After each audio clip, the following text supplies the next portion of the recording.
আপনারা দেখছেন দৈনিক সন্ধান নিউজ। ঝাড়গ্রাম থেকে লোধাশুলি যাবার মাঝে ৫ নম্বর রাজ্য সড়কে কলাবনী মোড়ে পথ অবরোধ। রাস্তা অবরোধ করেছে নেদাবহরা গ্রামের মানুষ। গ্রামবাসীদের দাবি, ঝাড়গ্রাম থেকে নেদাবহরা যাবার রাস্তায় কংসাবতী সেতু দীর্ঘদিন ধরে বহাল অবস্থায় ছিল। গত ৪ দিন আগে সেই দুর্বল সেতুটি ভেঙে যাতায়াতের রাস্তা বন্ধ হয়ে যায়। চরম সমস্যায় পড়েছে গ্রামের মানুষ। প্রায় ২০ কিমি ঘুরপথে যাতায়াত করতে হচ্ছে তাদের। কোনো রুগী বা গাড়ি নিয়ে শহরে আসতে চরম সমস্যায় পড়েছে, যার ফলে আজ রাস্তা অবরোধ করে গ্রামের মানুষ। প্রশাসন আশ্বাস দেয় ৭ দিনের মধ্যে সমস্যার সমাধান করা হবে। আশ্বাস পেয়ে অবরোধ তুলে নেন গ্রামবাসী। 1 ঘন্টা অবরোধ করেছি আমরা। মূলত কি দাবি ছিল? দাবি একটাই দাবি, এখন বর্তমানে এই কলাবনী টু ফাঁসিতলা রাস্তায় যে আমাদের ৩০-৪০টা গ্রাম পড়ে, সেই গ্রামের যে সংযোগ রাস্তার যে কংসাবতী ব্রিজ আছে, বিগত যে পিএমজি যখন কাজ হয়েছিল সেই কাজের সময় পিএমজি থেকে বলেছিল যে আমরা কংসাবতী ব্রিজটা বানিয়ে দেবো। কংসাবতী তখন করতে দেয়নি। কংসাবতী বলেছে আমরা ব্রিজ আমাদের সিস্টেমে নাই, আমরা নিজেরাই করব। কিন্তু 4 মাস আগে ভেঙে রয়েছে, ওরা ব্লক করে দিয়েছে। একটা বাইপাস, ওই 500 মিটার দূরে একটা বাইপাস ছিল, সেই বাইপাসটা চলছিল। গত সপ্তাহে সেটা টোটালটাই ভেঙে পড়েছে, এটা মারাত্মকভাবে ভেঙে পড়েছে। এখন টোটালি ওই রাস্তা গোপীবল্লভপুরের থেকে শর্ট রাস্তা হয়, সেই রাস্তাটা টোটালটাই এখন অবরুদ্ধ। আমাদের দিক থেকে একটা পেশেন্ট 4 চাকা গাড়ি আসার মতন পরিস্থিতি নেই। আপনারা কি চাইছেন?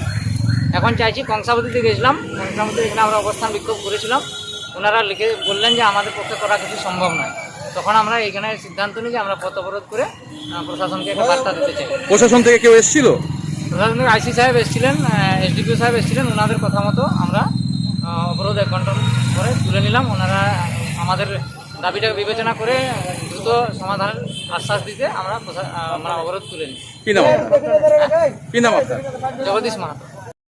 আমরা অবরোধ করেছি মূলত আগৈবনী আর কলাবনী রাস্তার উপর, মেন রাস্তার উপর যে কংসাবতী ব্রিজ ছিল, সেই ব্রিজটা 1 বছর ধরে রাস্তাটা সেতুটা দুর্বল সেতু বলে ওনারা সাইনবোর্ড লাগিয়েছিলেন। গত 4-5 মাস আগে সেতুতে পূর্ণাঙ্গভাবে ভেঙে যায় এবং তাকে ব্যারিকেড করে দেওয়া হয়। তার কোনো বিকল্প রাস্তা করা ছিল না, একটা বাইপাসে আরেকটা ব্রিজের উপর যাওয়া আসা ছিল। কিন্তু সেই রাস্তাটাও বর্তমানে, সেই ব্রিজটাও ভেঙে যায়। এখন আমরা একবারে অবরুদ্ধ অবস্থায় আছি। তাই প্রশাসন এবং দপ্তরকে আমরা জানাতে চাই যে তার বিকল্প রাস্তা এবং নতুন ব্রিজ নির্মাণ যাতে হয়, এই স্বার্থে আমরা আজকে অবরোধ করি। কতক্ষণ অবরোধ করেছিলেন আপনারা? অবরোধ হলো 8 ঘন্টা। এখন কি অবরোধ তুলে নিচ্ছেন? অবরোধ এখনো পর্যন্ত আমরা কথা মতো আমরা দিন যদি না রাস্তা নির্মাণ হয়, আমরা আবার অবরোধ করতে পারি। কতক্ষণ অবরোধ করেছিলেন? 1 ঘন্টা। কি দাবি ছিল মূলত? দাবি আমাদের কংসাবতী দুটো ব্রিজ ভেঙে গেছে। একটা ব্রিজ 1 বছর হয়েছে, সার্ভে করে এসছে, কোনো কাজ করেনি। আর একটা ব্রিজ 1 সপ্তাহ হলো ভেঙেছে।